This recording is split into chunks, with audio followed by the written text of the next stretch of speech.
उठो ना कालू नकट्टू, तुम 2 दिन से सोए हो, थोड़ा काम भी कर लो। जब देखो मेरे ही पीछे पड़ी रहती हो, कोई काम नहीं है क्या तुम्हारे? घर में कुछ दाना भी नहीं बचा है खाने के लिए। दुष्ट कौवा, उठ जाकर कुछ काम कर ले। तुमको तो कुछ चिंता ही नहीं है, पूरे दिन घोड़े बेचकर सोए रहते हो। एक काम करो, मेरे घर से निकल जाओ और अपने मायके में रहो, जाओ यहाँ से। वह पति पत्नी ऐसे लड़ रहे थे कि उनके दरवाजे पर कोई आवाज लगाता है और गौरी कवि दरवाजे पर जाती है। चाचा जी का घर यही है क्या? मुझे क्या पता कि तुम्हारा चाचा जी का घर कौन सा है। तुम कौन हो छोटे कवि, और तुम्हारा चाचा जी का क्या नाम है? कालू, मेरे चाचा जी का नाम कालू है। अपनी भतीजी की आवाज सुनकर कालू बाहर आ जाता है। सुंदरी, तुम यहाँ कैसे? सुंदरी अपने चाचा को देखकर उनके गले लग जाती है और रोने लग जाती है। चाचा जी, मेरे माँ बाप मर गए हैं, इसलिए मैं आपके पास आई हूँ। उसका कोई एक्सीडेंट हो गया था, इसलिए वो सभी मर गए, मैं अकेली हो गई हूँ। लो, एक फिर मुसीबत आ गई है। तुम्हारा चाचा तब न अपना पेट भर पाता। तुम तो थोड़ी देर के लिए चुप कर जाओ। सुंदरी बेटा, तुम अंदर आ जाओ बेटा।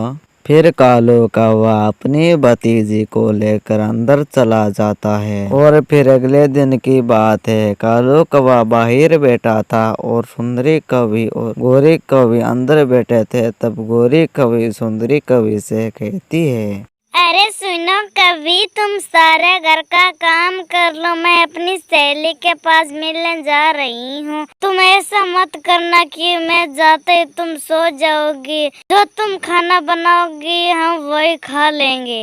जी आप जाए, मैं सारा घर का काम कर लूंगी। फिर गौरी कवि अपने घर से निकल जाती है। आज गौरी कवि अपने दोस्त पुराने इगली चील के पास गई थी। अब मैं भी बूढ़ी हो गई हूँ, मुझसे सारा घर का काम नहीं हो पाता है। कोई काम वाली रख लो, तुम्हारे पास इतने पैसे तो है ना? मैंने बहुत सारी तलाश की पर मुझे कोई काम वाली मिली नहीं। तुम्हारे कोई नजर में आए तो मुझे जरूर बताना। हाँ, मेरे पास एक काम वाली है तो सही, कर ली मैं तुम्हारे पास लेकर आ जाऊंगी उसको। है तो बहुत अच्छा हुआ कि मुझे काम वाली मिल गई। तुम ये समोसे खाओ, स्पेशल ये समोसे मैंने तुम्हारे लिए मंगवाए थे। फिर गौरी कवि समोसे खाती है और वहाँ से चली जाती है। ये देखो, मैं मेरी भतीजी के लिए मीठा फल लेकर आया हूँ। बहुत भूखी हूँ चाचा जी, ये फल मुझे दे दीजिए। सुंदरी कवि जैसे ही फल खाने लगती है वैसे ही गौरी कवि वहाँ पर आ जाती है। वाह, अपनी भतीजी के लिए तो मीठा फल, मेरे लिए तो कभी एक मीठा फल भी नहीं लेकर आए हो। इतनी खातिरदारी अपनी भतीजी की। मैं कौन से अपने पैसों से लेकर आया हूँ, मीठू भैया मिल गए थे, उन्होंने दिया था। कि तुम जाकर नदी से पानी लेकर आ जाओ। क्या चाची जी, मैं पानी लेकर आती हूँ नदी से। फिर सुंदरी कवि नदी से पानी लेने के लिए चली जाती है। कालू, क्यों ना हम काकी को किसी काम पर लगा देते हैं। वो पहाड़ वाली चील वो कह रही थी कि मुझे एक काम वाले की जरूरत है।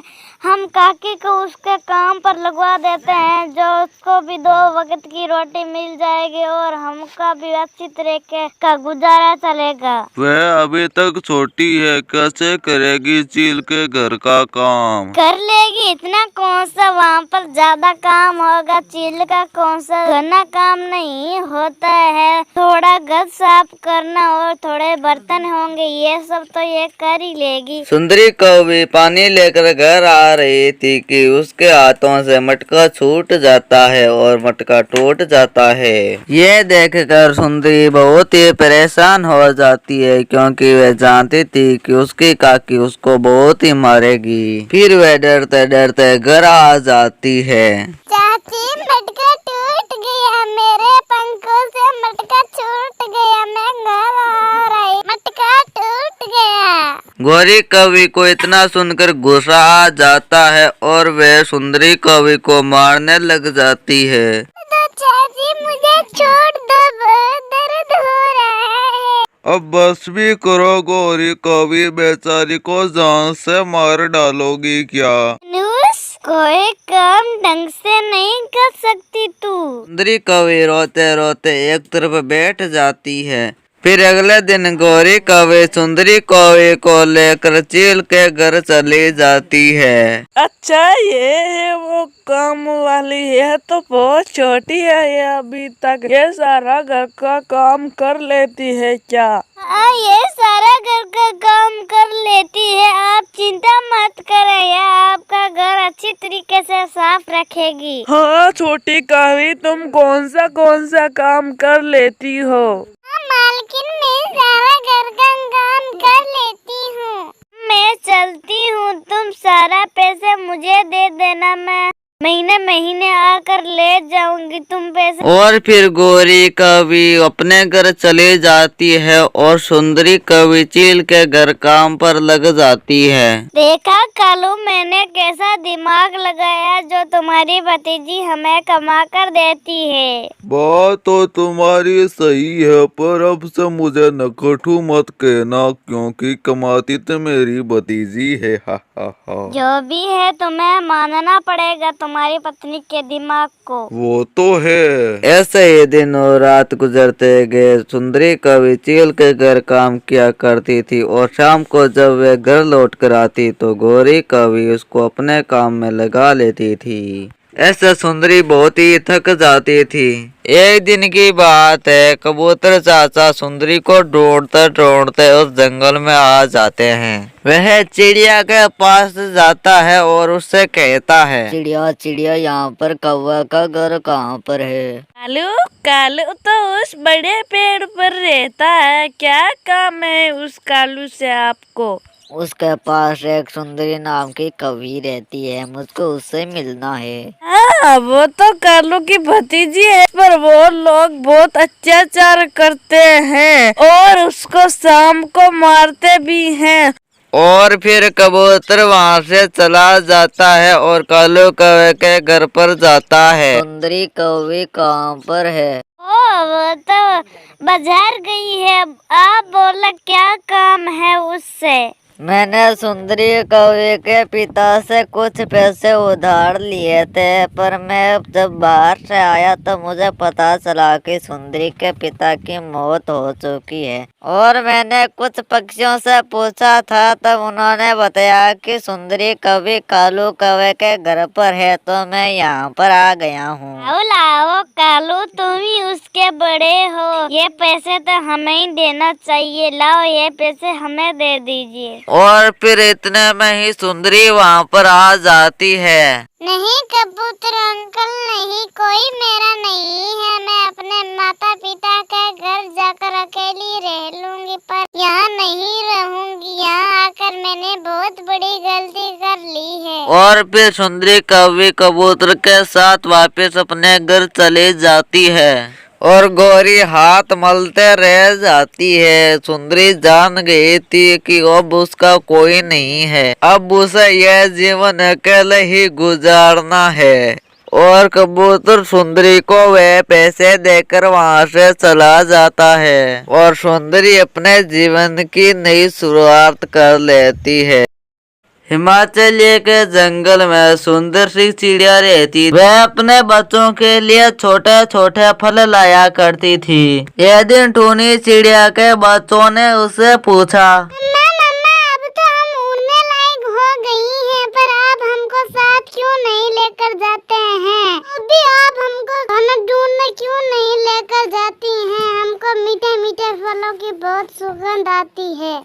मैं तुमको वो मधुर फल जरूर ला कर देती, पर उसका इतना वजन है कि मैं वो फल उठा नहीं सकती, तो तुम्हारे लिए कैसे ला सकती थी मैं? माँ, हम भी आपके साथ चलते हैं, हम वहाँ पर बैठकर फलों का स्वाद लेंगे। नहीं, तुम भलाई उड़ना सीख गई हो, पर तुम उस जहरीले जानवरों का सामना नहीं कर पाओगे। तुम्हारे लिए एक ये पेड़ सुरक्षित जगह है। तुम थोड़ी बड़ी हो जाओगी तो हम इस जंगल को छोड़कर कहीं दूर चले जाएंगे। हाँ, तुमको किसी जहरीले जानवरों का डर नहीं होगा। फिर एक दिन की बात है, टुनटुनी चिड़िया सुबह सुबह अपने बच्चों का खाना जमा करने के लिए निकल जाती है। पूरी आकाश, हम भी माँ की तरह सुंदर सुंदर फूलों की सुगंध ले पाते। हम भी माँ की तरह जंगल की सैर कर पाते तो कितना अच्छा होता ना। आकाश, हम भी मीठे फलों को अच्छी तरीके से खा पाते तो कितना अच्छा होता ना। और माँ जो इस घोंसले से हमको दूर जाने ही नहीं देती है, पता नहीं ऐसा जंगल में क्या होता है। दूसरे पेड़ पर बैठा कालू कौवा छुप छुप कर दोनों चिड़िया की बातें सुन रहा था। और कालू कौवा उन दोनों के पास आता है और कहता है, मुझे लगता है कि तुम्हारी मम्मा ये नहीं चाहती है कि तुम जंगल की सैर करो और मीठे मीठे फल खाओ। वह ये सोचती रहती है कि अगर तुम दोनों ने वह फल खा लिया तो कहीं मुझे बुढ़ापे में तुम छोड़कर नहीं चली जाओ। कितनी स्वार्थी है हमारी माँ कालू चाचा, जो हमें जंगल में मीठे फल खाने जाने ही नहीं देती है। अब मुझको मीठे फल खाने से कोई नहीं रोक सकता है। इतना कहकर दोनों बहनें मीठे फल की तरफ निकल जाती है। और फिर थोड़ा आगे जाते ही उनको मधुर फलों से भरा पेड़ मिल जाता है और वे दोनों वे फल खाने लग जाते हैं। उन दोनों बहनों को पता नहीं था कि उनके पास एक सांप है। और फिर चिकी चिड़िया को सांप ने अपने मुंह में दबोच लिया था। सांप से बचने के लिए चिड़िया झटपटाने लग जाती है और सांप की कपड़े ढीली पड़ जाती है। इतने में दोनों बहनें वहां से भाग निकलती है और किसी तरह से दोनों बहनें एक पेड़ पर पहुंच जाती है। पर सांप के जहर के कारण चिड़िया बेहोश हो जाती है। कि चिड़िया की यह आदत देखकर घोंसले में बैठी उसकी बहन बहुत ही परेशान हो जाती है। क्या हो गया बहन, तुम ठीक तो हो ना? इतने में ही टुनटुनी चिड़िया घर लौट जाती है। अपने बच्चे की हालत यह देखकर टुनटुनी तो उस जहरीले सांप के दांतों का निशान है। और फिर टुनटुनी चिड़िया वहां से उड़ जाती है और पास में बैठी बहन सोचती है, नहीं, इतने बुरे समय में माँ हमको छोड़कर कहाँ चली गई। कुछ ही देर बाद बारिश शुरू हो जाती है और बारिश की एक बूंद टुनटुनी चिड़िया के घाव पर आ गिरती है, जिससे टुनटुनी चिड़िया का घाव एकदम से ठीक हो जाता है और फिर वह होश में आ जाती है। और फिर वे दोनों बहनें घर आ जाती है और फिर बारिश भी रुक जाती है। चमत्कार हो गया, तुम तो एकदम से ठीक हो गई हो। भगवान ने हमारी बहुत बड़ी मदद की है। हाँ बुरी बहन, मैं एकदम से ठीक हो गई हूँ। माँ कहाँ पर है? वो अभी तक मेरी ऐसी हालत देख रहा ही नहीं क्या? कालू चाचा ने सही कहा था कि हमारी माँ बहुत स्वार्थी है। वो हमको भगवान के भरोसे छोड़कर चली गई। फिर दोनों बहनें आगे की जिंदगी खुशी खुशी काटने लग जाती है। एक दिन दोनों बहनें प्रतियोगिता रखती है कि कौन सबसे ज्यादा ऊपर उड़ता है। और फिर दोनों बहनें उड़ते उड़ते आसमान में पहुंच जाती है और फिर उन्हें एक बादल मिलता है जो उनसे कहता है, अरे क्या तुम टुनटुनी चिड़िया के बच्चे हो? क्योंकि सबसे ज्यादा ऊपर वही उड़ती थी। मतलब उस स्वार्थी का जो मुझको मरती हुई छोड़कर चली गई। लगता है तुम्हें अभी तक सच्चाई मालूम नहीं है। सच्चाई? एक दिन तुम्हारी माँ घबराते हुए यहाँ से जा रही थी और फिर उसको एक बादल ने पूछा तो तुम्हारी माँ ने बताया, मेरी बेटी को सांप ने काट लिया है, जिसका इलाज इस धरती पर नहीं है। मैं भगवान के पास जा रही हूँ। टुनटुनी चिड़िया, मैं एक जादुई बादल हूँ, मैं तुम्हारी बेटी की मदद कर सकता हूँ। टुनटुनी चिड़िया, मैं यहाँ से बारिश नहीं कर सकता हूँ, क्योंकि यहाँ से बारिश करूँगा तो तुम्हारे ऊपर बिजली गिर सकती है और तुम्हारी मौत हो सकती है, इसलिए मैं धरती पर जाऊँगा तो बहुत देर हो जाएगी। क्या तुम तेज बारिश शुरू कर दो, मेरी मौत हो गई तो मौत होने दो। और फिर मैंने पानी बरसाना शुरू कर दिया था और तुम्हारी माँ जल्दी जल्दी धरती पर पहुंचने लगी, पर धरती पर पहुंचने से पहले मेरे निकली बिजलियों से उसकी मौत हो जाती है। बादल के बताने की सच्चाई से दोनों बहनें रोने लग जाती हैं।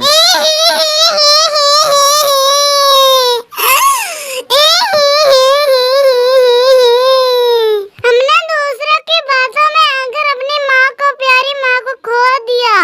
को माफ कर दो माँ, हमसे बहुत बड़ी गलती हो गई है, बहुत बड़ा अपराध किया है। तो दोस्तों, आपको इस कहानी से यह शिक्षा मिलती है कि हमको किसी दूसरों की बातों में नहीं आना चाहिए।